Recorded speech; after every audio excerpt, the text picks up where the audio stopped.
आज चक्क इतकं चांगलं वागते, कमाल आहे. मनाशी म्हणत त्याचं लक्ष तिच्याकडे गेलं.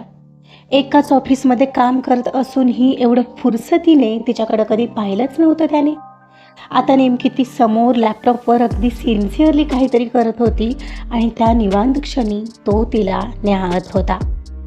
नाजूक शरीर, यष्टी, गोरी पान आणि डोळ्यात वेगळीच आत्मविश्वासाची झाक. बॉडी लँग्वेज ही अशी की खरंच बॉस शोभेल ती. खरंच परी दिसायला अतिशय सुंदर होती.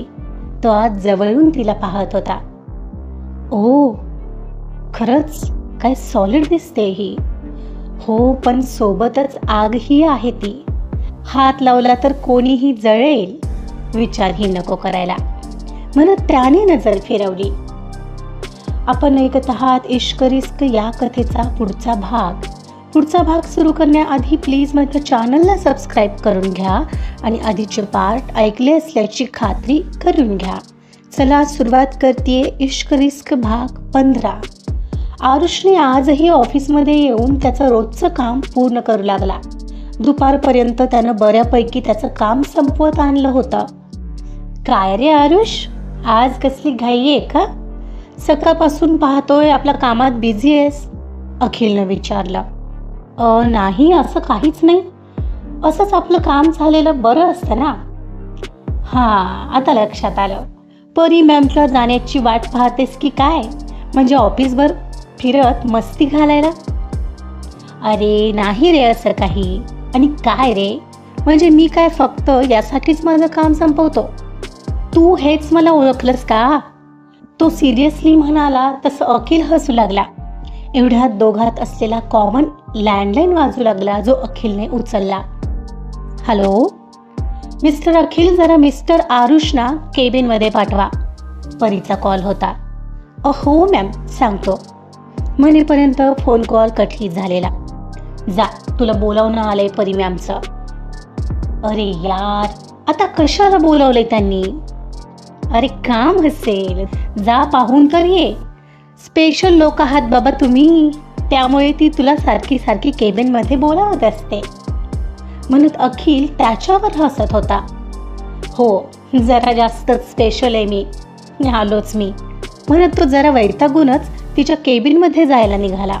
आता जवळपास सगळं काम त्याचं होत आलेलं आणि आता तिनं आणखी काही काम देऊ नये मनाशीच म्हणत त्याने केबिनजवळ येताच डोर नॉक करत विचारलं, may I come in ma'am? Yes, come in. त्याच नेहमीच्या ॲटिट्यूडमध्ये तिनं त्याला संमती दिली तसा तो आत आला. येस मॅम, तुम्ही बोलावलं होतं? मला एका प्रेझेंटेशनमध्ये फायनान्शियल ग्राफ्स ॲड करायचे आहेत. आणखी काही किरकोळ गोष्टी आहेत तर मला हेल्प हवी होती. बसा. आत्ता? आत्ता? What do you mean by आत्ता? म्हणजे हो, चालेल. काय करायचंय म्हणत तो खुर्ची ओढून बसला. मानसी केबिनमध्ये दिसत नव्हती. ती गेली की काय हॉस्पिटलमध्ये? पण मला तर विचारलाही नाही तिनं ॲड्रेस. त्याचं मनातच विचारचक्र सुरू झालेलं.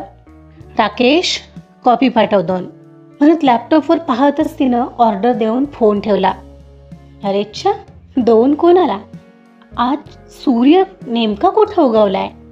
माझ्यासाठी मागवली की काय हिने? आज चक्क इतकी चांगली वागते, कमाल आहे. मनाशी म्हणत त्याचं लक्ष तिच्याकडे गेलं. एकाच ऑफिसमध्ये काम करत असूनही एवढं फुरसतीने तिच्याकडे कधी पाहिलंच नव्हतं त्याने. आता नेमकी ती समोर लॅपटॉपवर अगदी सिन्सिअरली काहीतरी करत होती आणि त्या निवांत क्षणाला तो तिला न्याहाळत होता. नाजूक शरीर, यष्टी, गोरी पान आणि डोळ्यात वेगळीच आत्मविश्वासाची झाक. बॉडी लँग्वेज ही अशी की खरंच एखादी बॉस शोभेल. खरंच परी दिसायला अतिशय सुंदर होती. तो आज जवळून तिला पाहत होता. हो, खरंच काय सॉलिड दिसते ही. पण सोबतच आगही आहे. हात लावला तर कोणीही जळेल विचारही नको करायला म्हणत त्याने नजर फिरवली. नाही म्हटलं तरी तो क्षणभर तिला आणि तिच्या त्या हालचाली पाहण्यात हरवलेला. हे पहा, मला इथं या स्लाइडमध्ये ही आकडेवारी आणि हा ग्राफ ॲड करून हवाय, ती सांगत होती आणि तो तिला पाहण्याच्या नादात तिच्या बोलण्याकडे त्याचं लक्षच नव्हतं. मिस्टर आरुष, ऐकू आलं का? मी काय बोलते, लक्ष कुठे आहे तुमचं? तिच्यातला एकदम बॉस जागा झालेला. हां सॉरी, बोला ना मॅम, काय म्हणत होता? चूक पकडल्यासारखा केविलवाना चेहरा करत त्यानं विचारलं. या स्लाईडमध्ये ही आकडेवारी अशीच पण जरा आणखी आकर्षकपणे मांडून हवी आहे, विथ ग्राफ्स. बघताय का? ती लॅपटॉप त्याच्याकडे तिरका करत म्हणाली. हो हो करतो म्हणत त्याने तो आणखी जरा जवळ ओढला आणि तो पाहू लागला. एवढ्यात कॉफीही आलीच. Ma'am coffee. थँक्स राकेश. आणि दुसरी कुठं ठेवू? ठेव माझ्या डोक्यावर. म्हणताच आरुषला हसू आलं आणि सोबत राकेशलाही, पण त्यानं ते दाबलं. तिचा एक रागाचा कटाक्ष आरुषकडे पडला तसा तो तोंडातच सॉरी पुटपुटला. यांना दे. सांगावं लागतं का राकेश? समोर 2 माणसं बसलेली दिसतायत ना. सॉरी मॅम म्हणत त्याने तो कप आरुष समोर ठेवला. इट्स ओके, तू जा आता, ती म्हणाली तसा तो निघून गेला. आरुषचं मात्र काम करतानाही आता उगाचच तिच्याकडे लक्ष जात होतं. ती कॉफी पीत तो कशी स्लाईड बनवतो याचं निरीक्षण करत होती. आता पुन्हा तिच्याकडे लक्ष गेलं तर ती त्याच्याकडेच पाहताना त्याला दिसली, पण तिने उत्तरादाखल स्माईल केला. उगाचच कसल्याशा भीतीने हृदय बंद पडतंय की काय असंच त्याला त्या क्षणाला वाटलं. एवढ्यात दार उघडून मानसी आत आली. परी आले आत्ताच वाकडेवाडीला जाऊन. Oh good. अरेच्छा, हे काय चाललंय? मानसीने आत येताच प्रश्न केला. अगं प्रेझेंटेशन, त्याच्या 1-2 स्लाईडमध्ये फायनान्शियल डेटा हवाय. तेच म्हटलं यांना करून द्या. ओ ओके, चालू दे तुमचा. बरं मी आता जाऊ का? याच्या हॉस्पिटलमध्ये जाऊन येते. आय मीन अस्मिताला पाहून येते. आरुष ॲड्रेस देतोयस ना? आत्ताच निघत आहात का? ओके देतो ना. 1 मिनिट हा मॅम, मी लोकेशनच पाठवतो ना. परीने मान हलवली आणि त्याने हळूच मोबाईल काढला. ओह शिरीषचा मिस कॉल. 1च मिनिट हा मानसी मॅम, मला एक फोन करावा लागेल. ओके कर ना म्हणत त्याने त्या दोघींच्या समोरच कॉल लावला.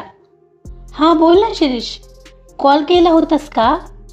ओ काय सांगतोस? काय म्हणत होते डॉक्टर? इमर्जन्सी?